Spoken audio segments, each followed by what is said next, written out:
ভারতের এখন main target হচ্ছে কিভাবে আমাদের দেশটারে দখল করবে। একটা সুন্দর তথ্য আপনি শোনেন। ভারতের 7 সিস্টার বলে 7টা অঙ্গরাজ্য আছে। এই 7 সিস্টার ওদিক ভুটান আর এদিক বাংলাদেশ, মাঝখানে 17 কিলোমিটার সীমানা ভারতের। এই 17 কিলোমিটার জায়গা যদি ভুটান দখল করে অথবা বাংলাদেশ দখল করে, তাহলে এই 7টা প্রদেশ এরকম, বাংলাদেশ 2টা থেকে 3টা এক জায়গায় করলে যে প্রদেশ যা হবে, এরকম 7টা প্রদেশ আছে। এই 7টা প্রদেশ সম্পূর্ণ কি হয়ে যাবে? আলাদা হয়ে যাবে। এই ভয়টা সবচেয়ে বেশি এখন ভারতের। যদি বলেন কেন, লালমনিরহাট না কুড়িগ্রাম না কোন জায়গায় একটা বিমানবন্দর করছে, লালমনিরহাট একটা বিমানবন্দর তৈরি হচ্ছে। এই বিমানবন্দরের থেকে ওরা ওই 7 সিস্টারের ওই জায়গাটা খুব বেশি হলে 10 থেকে 15 কিলোমিটার, 12 কিলোমিটার। এই 12 কিলোমিটার দূরে যদি এই ইউনূস সরকার বিমানবন্দরটা তৈরি করতে পারে, শেখ হাসিনার করতে দেয়নি, জিয়াউর রহমান করতে চেয়েছিল, যেই না জিয়াউর রহমান এগিয়ে গিয়েছিল, জিয়াউর রহমানকে পরিকল্পিতভাবে মেরে দেওয়া হলো। তারপরে ব্রিটিশ পিরিয়ডের ওই বিমানবন্দর ধ্বংস করেছিল এরা। ইউনূস সরকার যখনই এই বিমানবন্দরটা তৈরি করার জন্য চীনকে কন্ট্যাক্ট দিয়েছে, চীন ইতিমধ্যে কাজ শুরু করেছে। এই জ্বালায় ভারতের কাপড় চোপড় সব খুলে গেছে, কাপড় খুইলা গেছে টুনটুনা টুনটুন, বাতি নিব্বা গেছে টুনটুনা টুনটুন। কবাটা বুঝছেন? ওর ওই কাপড় খুলে গেছে এখন টুনটুনা টুনটুন। কিন্তু কোন জায়গায় যে তোমাদের মলম দিতে হবে কথা ঠিকই আমরা জানি। দেখেন এত কিছু বাজাবাজি হচ্ছে, ইউনূস সাহেব কিন্তু চুপ করে আছে। কি তাই আছে না? ইউনূস সাহেব কিন্তু ফুস ফাঁস কিছু করতেছে না। তার মানে বোঝা গেল ওর খুঁটির গোড়া জোর আছে। ও তো নির্বাচিত সরকার না, একটা অনির্বাচিত সরকার। তারপরে চুপচাপ বসে বসে দেখতেছে আর বলতেছে টুনটুনা টুনটুন, টুনটুনা টুনটুন। দেখি তোমরা কত টুনটুনা টুন করতে পারো, আমি আছি জায়গা মতন। কথা বলেন ঠিক না বেঠিক? আল্লাহর কসম ইউনূস সাহেব আপনি একা নয়, জামাত বিএনপির নেতা কর্মী সহ 18 কোটি মানুষ আপনার সামনে পিছনে আপনার পিছে আছে। আল্লাহর কসম 1 ফোঁটা রক্ত থাকা অবস্থায় ভারতকে 1 ইঞ্চি জায়গা ছেড়ে দেওয়া হবে না। আর এই যুদ্ধ যে হবে, এটা কিন্তু আল্লাহর নবী 1400 বছর আগে বলে গেছে যে ভারতের সঙ্গে মুসলমানদের একটা রক্তক্ষয়ী যুদ্ধ হবে। গাজাতুল হিন্দ। এই যুদ্ধে মুসলমানদের রক্তক্ষরণ হবে, কিন্তু ভবিষ্যৎবাণী হলো এই যুদ্ধে মুসলমানরা বিজয় অর্জন করবে। আল্লামা সাঈদী বলেছিলেন, তুমি যেমন বাবরি মসজিদকে ভেঙে টুকরা টুকরা করেছ, আমি এই লক্ষ লক্ষ জনগণ নিয়ে দোয়া করছি আল্লাহ পাক ভারতকে একদিন ভেঙে ওরকম বাবরি মসজিদের মতো টুকরা টুকরা করবে। আল্লামা সাঈদীর সব দোয়াগুলো কবুল হয়েছে, এটাও কবুল হবে ইনশাআল্লাহ। আল্লামা সাঈদীর দোয়া কবুল হবে, আমরা নিজেরা চোখে দেখব। আমরা সেই আশায় বুক বেঁধে বসে আছি। কথা বলেন ঠিক না বেঠিক? নারীরা চলে গেল, বাদাম কিনবে নাকি বাদাম? মুসা আলাইহিস সালামের কাছে সংবাদ চলে আসলো, মুসা একদল যুবতী নারী বাদাম বিক্রি করার ধান দেখাইয়া শরীরের যেখানে যা আছে সব দেখাচ্ছে। মুসা আলাইহিস সালাম জালামাই বক্তৃতা করলেন, ও আমার জাতি, যে সমাজের মানুষ, যেই জাতির মানুষ চরিত্রবান হয়, ওই জাতি তার কাঙ্ক্ষিত জায়গায় পৌঁছায় যায়। যে সমাজ চরিত্রহীন হয়, ওই সমাজ তার কাঙ্ক্ষিত জায়গায় পৌঁছাতে পারে না। আজকে আমার ভাই যুবকদের উদ্দেশ্যে কথা বলার জন্য বলেছে, যুবকেরা শোনো, আজকের যুবকেরা কোরআনের মাহফিল দিচ্ছে, এই যুবকেরা যদি চরিত্রবান হয়, এই সমাজ কোরআনের সমাজ হয়ে যাবে। বন্ধুগণ, আমি জানি আপনারা অনেকে কষ্ট পাচ্ছেন। আমার কথা শেষের দিকে একটু শিক্ষাও আছে, আর কথা শেষের দিকে। সব মিলে আর 10টা মিনিট সময় দেওয়া যাবে? 10টা মিনিট সময় দেওয়া যাবে? প্রধান অতিথি কিন্তু ব্যস্ত মানুষ, উনি একটু সময় চেয়েছিলেন, ছুটি চেয়েছিলেন। আমি ওনাকে বসাই রেখেছি, ভাই একসঙ্গে যাব। এখন ওনাকে বলেছিলাম 11:30 শেষ করব, আমি এখন দেখতেছি শেষ করতে আরো 10 মিনিট সময় লাগতে পারে। এখন কি প্রধান অতিথি চলে যাবে না থাকবে? মোনাজাত শেষ করে যাবে। তাহলে আপনারা যাচ্ছেন কেন? ওই একজন যাচ্ছে, ওই ওই বসুন। তাহলে আর 10টা মিনিট আমি কথাটা শেষ করি নাকি? এখন এই যে নারী নারী এখন কি হয় এটা জানার দরকার না ভাই? মহিলা গেছে একেবারে উলঙ্গ বাহার শাড়ি পরিয়ে, যেমন মনে করেন মমতাজ মমতাজ কি হলো, না না ভেটে যায়, ওটা তো এরশাদের গান। আর এলো ওই মমতাজ এই জাতীয় সংসদে কি বলেছিল, কারেন্ট, হ্যাঁ কারেন্ট লাগবে না, আরেকটা গান গেয়েছিল ওখানে, সে গানটা আমার সব তো মনে থাকে না ভাই। যাই হোক, বসুন, হয়ে গেছে 10 মিনিট, 10টা মিনিট আমার ভিক্ষা দেন, হয়ে গেছে। আমি 11:30 শেষ করতে চাইছিলাম, 10টা মিনিট। আমার ভাইয়েরা, বালা বিপিনে বাবুরের বুদ্ধি তৎকালীন জালেম সরকার কাজে লাগালো, নারীদেরকে বাদাম বিক্রি করার নাম করে পাঠিয়ে দিল। মুসা আলাইহিস সালাম এটা ঠিক পাইলেন।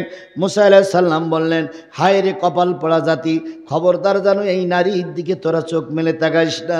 কিন্তু যতই ধর্মের কথা বলে দেওয়া হোক, পাশে যদি আগুন জ্বালায় মোমবাতির ঘাড়ের পরে বাড়ি দিয়ে মারা হয়, মোমবাতি খবরদার যেন গলবি না, আগুনের তাপ পালি মোমবাতি এমনি গলিয়ে যাবে। ইমাম সাহেব এক নারীর সঙ্গে কুঘটন ঘটাইছে, সবাই মিলে ইমাম সাহেবের মারে। ইমাম সাহেবকে আমার মারো কেন? কই তুই কুঘটনা ঘটাইলি কেন? ইমাম সাহেব তখন বলছে 1 বছর আমার ছুটি দাও না কেন?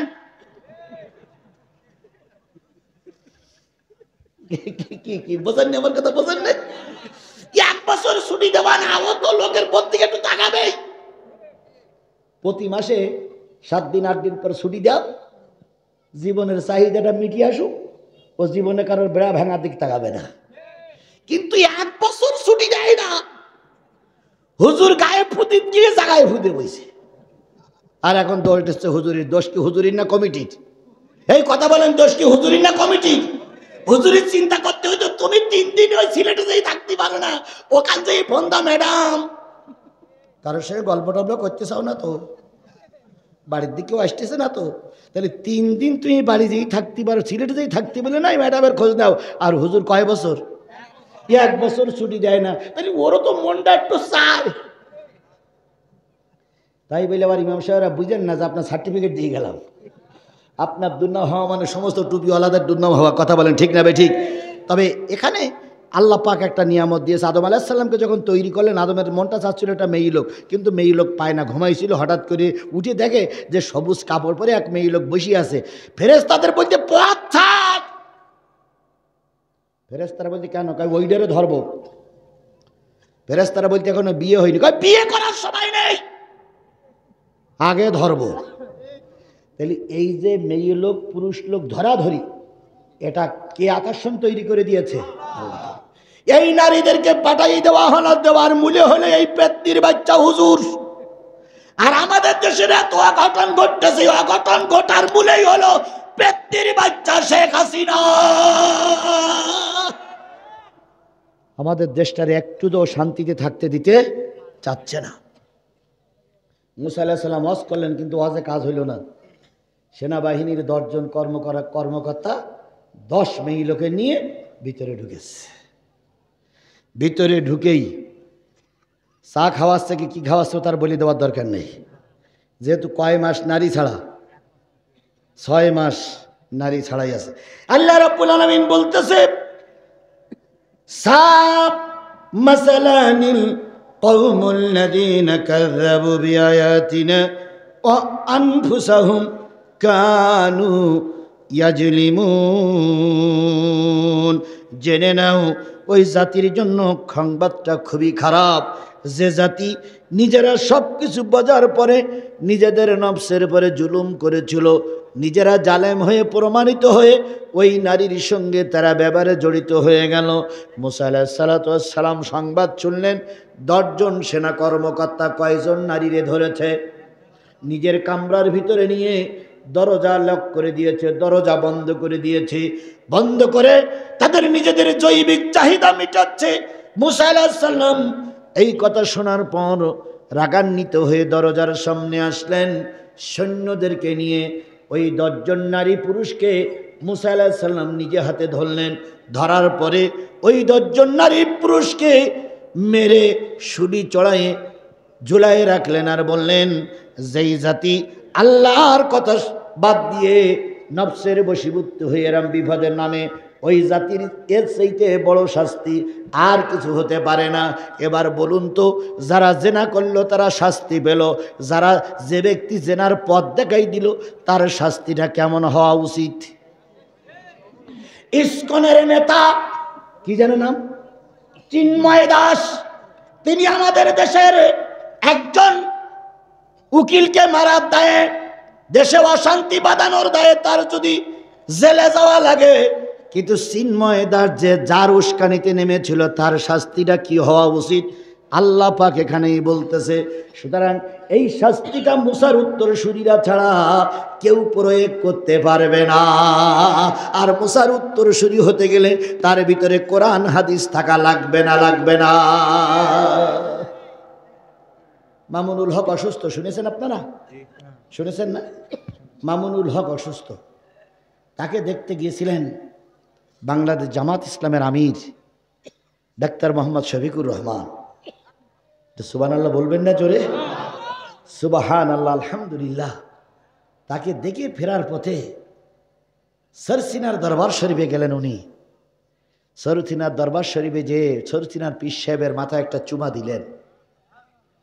তিনি বুঝাতে চাইলেন বাংলাদেশ জামাত ইসলামী আর সরসিনার পীর সাহেব মামুনুল হক সবার চলার রাস্তা কি এক?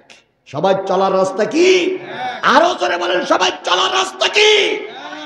চরমনাই আমার ভাই, হেফাজত আমার ভাই, সরসিনা আমার ভাই, সকল বাংলাদেশের হক্কানি দরবার শরীফের লোকের আমাদের ভাই। কথা বলেন ঠিক না বেঠিক?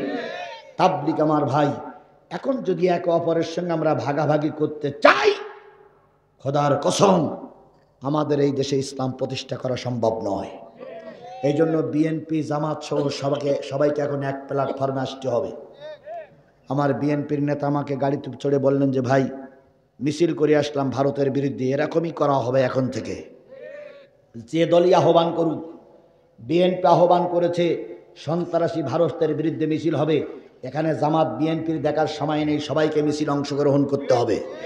জামাত ইসলাম ডাক দিয়েছে ভারতের বিরুদ্ধে বগুড়ার মাটিতে মিছিল হবে, কে জাতীয় পার্টি, কে বিএনপি, কে জামাত, এটা দেখার সময় নাই। যার যা আছে তাই নিয়ে ঝাঁপাইয়ে পড়া লাগবে। তাহলে তা না হলে এই পেতনির বাচ্চা আবার দেশটারে অশান্তিতে ভরে তুলবে। কথা বলেন ঠিক না বেঠিক? সুতরাং এখানে জামাত বিএনপির যত ভাইরা আছেন সবার কাছে একটাই দাবি, আমার চাইতে দল বড়, দলের চাইতে দেশ বড়। কথা বলেন, কথা বলেন। আমি বিএনপি করি, আমার চাইতে বিএনপি বড়, আর বিএনপির চাইতে কি বড়? দেশ বড়। দেশের স্বার্থে কোন দল কি করলো ওটা আমার জানার বিষয় নয়।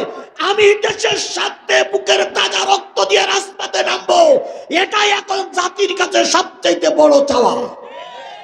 সুতরাং আগামীতে যদি জামাত বিএনপি ডাকুক, অথবা বিএনপি 1 লাখ ডাকুক, অথবা জামাত 1 লাখ ডাকুক, আমরা ময়দানে থাকতে রাজি আছে না নাই? জোরে বলেন আছে না নাই? এবার শেষ কথা, বালাম ইবনে বাউর। এই মুরব্বী, কথাটা শুনে যান, নতুবা কালকে তো আপনার কাছে প্রশ্ন করবে যে বালাম ইবনে বাউরের কি হয়েছিল। কারণ বালাম ইবনে বাউরই তো সর্বনাশটা ঘটাচ্ছে। বলেন, এই যে নারীদের ঢুকাই দিতে হবে, এটা কার বুদ্ধি? ওই হুজুরির বুদ্ধি। তারপরে দোয়া করতে যেই বদদোয়া করলে, এটা কার পরিকল্পনা? ওই হুজুরির পরিকল্পনা, এই শেখ হাসিনার পরিকল্পনা। তাহলে বালাম ইবনে বাউর বা শেখ হাসিনার কি হইল, এটা আল্লাহর কোরআন কি বলে এটা জানতে হবে না ভাই। বালাম ইবনে বাউর, মুসা আলাইহিস সালাম যখন 3 রাস্তার মুখে সবাইকে ঝুলাই রাখলো, সেনাবাহিনী, পুলিশিরা, তারপরে লোকজনেরা দেখতেছে যে যারা অন্যায় কাজ করেছে তাদের শাস্তি হয়েছে। জাতি যখন একটু শান্ত হলো, আল্লাহ পাক পৃথিবীর সবচেয়ে একটা বড় রোগ, এই রোগের আবিষ্কার পৃথিবীতে কখনো ছিল না। আল্লাহ পাক ওই জাতির ভিতরে একটা রোগ দিল, সেই রোগটার নাম হচ্ছে পেলেগ রোগ। কি রোগ? পেলেগ মানে হলো কলজে বসা রোগ। কলজে বসা রোগ এই জাতির, মুসার জাতির ভিতরে ঢুকাই দিল। এক রাত্রিতে 50,000 বনি ইসরাইলের সেনা মারা গেল। তারা কি অন্যায়তে জড়িত হয়েছিল? জেনায় জড়িত হয়েছিল। 1 জন 10 জন জেনায় করলো, আর বাকি লোকগুলো জেনার থেকে বিরত রাখার জন্য চেষ্টা করিনি। এই জন্য যারা নীরব ছিল তারাও প্লেগে আক্রান্ত হয়ে মারা গেল। ও আমার জাতি, আজকে শিক্ষা নিতে হবে। শুধু জামাত ইসলামের বিএনপি রাস্তায় নামবে না, দেশ যদি ধ্বংস হয় তুমিও ধ্বংস হবা। এই জন্য সবাইকে এখন মোকাবেলা করার জন্য যদি না নামো, ওই গজব মুসা আলাইহিস সালামের অনুসারীদের বেলায় এসেছিল, তোমার আর আমার বেলায় একই গজব আসবে। ইন্ডিয়া বলতেছে আমার দেশ দখল করে নেবে, সাদা কাগজে লিখে রাখো জীবনেও সম্ভব নয়, জীবনেও সম্ভব নয়। এটা সিকিম নয়, এটা ভুটান নয়, এটা স্বাধীন সার্বভৌম মুসলিম বাংলাদেশ। এখানে এসে কোনো ভারতকে, ভারতের কোনো অনুসারীদেরকে এখানে বাকবাকুম করতে দেওয়া হবে না। ওদের দেশের একজন শুভেন্দু অধিকারী বলেছে কি মুসলমানদের উপরে হামলা ও বয়কট করতে, আমরা হিন্দুদের উপরে কোনো হামলা চালাবো না। কি আমার সঙ্গে আপনার একমত? ইসকন আর হিন্দু দুটো কিন্তু এক নয়। ইসকন আর হিন্দু দুটো কিন্তু হিন্দুদের ভিতরে একটা সন্ত্রাসী জঙ্গি সংগঠন, তার নাম হলো ইসকন। সুতরাং ইসকনকে দেখলে আমরা ঠ্যাঙের গিরো ছাড়াই পালবো। ইসকনের ব্যানারে কোনো মিছিল মিটিং বগুড়ার মাটিতে করতে দেওয়া হবে না। ইসকনের ব্যানারে কোনো মিটিং মিছিল বাংলার মাটিতে করতে দেওয়া হবে না। তবে কোনো হিন্দুদের আস্তানার আমরা আক্রমণ করব না, কোনো হিন্দুদের দোকান আমরা ভাঙব না, একমত। কোনো হিন্দুদের মন্দির আমরা পাহারা দেওয়া ছাড়া তাদের মন্দিরের কোনো ক্ষতি করব না। আল্লাহ আমাদের বোঝার তৌফিক দান করুক। 50,000 লোক মারা গেল। যখন একটু পরিবেশ তৈরি হলো, তখন বালাম ইবনে বাউরির খুঁজতে শুরু করলেন মুসা। কারণ বালাম ইবনে বাউরির জন্যই তো এই দুর্ঘটনা। বালাম ইবনে বাউরি নিয়ে আসা হলো। সমস্ত দেশে কুকুরের মতন গলায় দড়ি বেঁধে ঝুলাচ্ছে, আর বলতেছে ইরির কারণে 50,000 লোক মারা গেছে। এর বুদ্ধিতে, বালাম ইবনে বাউরির বুদ্ধিতে আমার সেনাবাহিনীরা জেনা করেছে, সুতরাং এর শাস্তি হলো গলায় দড়ি দিয়ে মারা। গলায় দড়ি দিয়ে টানে। বালাম ইবনে বাউর কেঁদে কেঁদে বলে, ভাই রে, আমার দোষের কারণে আজকে এত ক্ষতি। আমাদের শেষ বক্তব্য হলো, দেশ একটু স্থিতিশীল অবস্থায় আসলে ওই বালাম ইবনে বাউরের উত্তরসূরি শেখ হাসিনার ভারতের থেকে নিয়ে আসা হবে। গলায় দড়ি দিয়ে কোরআনের কথা অনুযায়ী গোটা দেশ ঘুরানো হবে। কথা বলেন ঠিক না ঠিক? হেলিকপ্টারের গলায় বেঁধে টানানো হবে, আর বলা হবে তোমার দেশের কারণে, তোমার দোষের কারণে দেশ এত ক্ষতিগ্রস্ত হয়েছে। সুতরাং ওই বালাম ইবনে বাউরের উত্তরসূরি শেখ হাসিনার দলে যাওয়া যাবে না, থাকতে হবে কোরআনের দলে, মুসার দলে। কারা কারা রাজি আছেন মুসার দলে থাকতে? আল্লাহ হাতগুলো উঁচু করে রাখেন। আল্লাহ হাতগুলো তুমি কবুল করে নাও। আমরা যেন মুসার উত্তরসূরি, নবীর উত্তরসূরি হয়ে থাকতে পারি, কোরআনের উত্তরসূরি থাকতে পারি, তৌফিক দিয়ে দাও। একটা আয়াত বাকি আছে, আয়াতটা বলে আমি মনোজাত করছি। আল্লাহ বলতেছেন মাইয়াহাদিল্লাহু ফাহুয়াল মুহতাদি। ভালো করে শোনেন, যে মুরব্বী চলে যাচ্ছে না, আপনারা যারা চলে যাচ্ছেন তার একটা কথা শুনে যান, সেটা হলো মাইয়াহাদিল্লাহু ফাহুয়াল মুহতাদি। আল্লাহ যাদের হেদায়েত দেয় তারাই কেবল হেদায়েত পায়। কথাটা কতটুকু সত্য? এই মুসলমান কথা বলেন, কথাটা কতটুকু সত্য? 100% সত্য। আল্লাহ সবাইকে হেদায়েত অমাইয়ুদুলিল, আল্লাহ যাকে পথভ্রষ্ট করে ফাউলাইকা হুমুল খাসিরুন, আল্লাহর ভাষায় তারা ক্ষতিগ্রস্ত। সুতরাং আজকের এই দুর্যোগের সময়, আজকের এই দুর্দিনের সময় ডক্টর মোহাম্মদ ইউনূসের জন্য আমাদের নসিহত, আল্লাহ আপনার পরে রহমত করুক। আল্লাহ আপনাকে ধৈর্যের সঙ্গে মোকাবেলা করার তৌফিক দান করুক। বাঘের বাচ্চা আজকে ভারতীয় রাষ্ট্রদূতকে বাসায় ডেকে এনে, নিজের চেম্বারে ডেকে এনে, ভারতীয় দূতকে পররাষ্ট্র মন্ত্রণালয়ে ডেকে এনে অনেক কঠিনভাবে বলে দেওয়া হয়েছে, আমার দেশ কিন্তু আপনার কেনা, আমার দেশ কিন্তু আপনার কাছে বিক্রি নয়। আপনি কি দেবেন না দেবেন ওটা আপনার ব্যাপার, কিন্তু আমার দূতাবাসের পর আক্রমণ হলো কেন, সঠিক জবাব দেবেন আপনি। আমি চিন্তা করি, এরা তো নির্বাচিত কোনো লোক, সরকার না, এ শক্তি পায় কি করে? দেশের জন্য যারা কাজ করে তারা একজন হলেও বাতিলের কাছে মাথা নত করে না। আজকের সংবাদ তারা হলো ভারতীয় রাষ্ট্রদূতকে আমাদের পররাষ্ট্র মন্ত্রণালয়ে ডেকে এনে কড়া প্রতিবাদ জানানো হয়েছে। আমরা এর জন্য ইউনূস এবং তার সরকারকে কি জানাই? স্যালুট জানাই, স্যালুট জানাই, স্যালুট জানাই। বাঘের বাচ্চা, আপনি কাজ চালিয়ে যান, আমরা সবাই আপনার পিছনে আছি। আগামীতে যদি আবার ডাক আসে আমরা ময়দানে থাকবো ইনশাআল্লাহ। সবার সুস্বাস্থ্য কামনা করে আজকের মতন এখানে শেষ করছি। ওমা তৌফিক ইল্লা বিল্লাহ। সূরা ফাতিহা ইখলাস শরীফ পড়ি, কেউ যাবে না, দোয়া করে যাব। সূরা ফাতিহা ইখলাস শরীফ পড়ি। বিসমিল্লাহির রহমানির রহিম, আলহামদুলিল্লাহি রাব্বিল আলামিন, আর রহমানির রহিম, মালিক ইয়াউমিদ্দিন, ইয়্যাকা না'বুদু ওয়া ইয়্যাকা নাস্তাঈন, ইহদিনাস সিরাতাল মুস্তাকিম, সিরাতাল লাযীনা আন'আমতা আলাইহিম। আল্লাহু আকবার। কি নাম আপনার? আজিজুল। আমার নামে নাম আজিজুল ইসলামের ছেলে 8 পারা কোরআনের হাফেজ হয়ে গেছে। লোকটার চেহারা সুরাত দেখে মনে হলো একটা নিম্ন পরিবারের লোক, খুব বেশি উচ্চ পরিবারের লোক নয়। হয়তো তিনি লেখাপড়াও খুব করতে সুযোগ পাননি, কিন্তু নিজের ছেলেকে কিসের হাফেজ বানাচ্ছে? এর জন্য দোয়া চাওয়া লাগবে না, অন্তর খুলে দোয়া দিচ্ছি। আল্লাহ পাক আজিজুলের ছেলেকে কোরআনের হাফেজ বানিয়ে দেখ।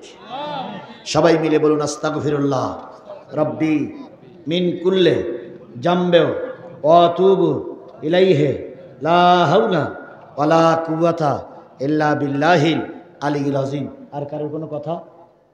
সবাই কথা শেষ?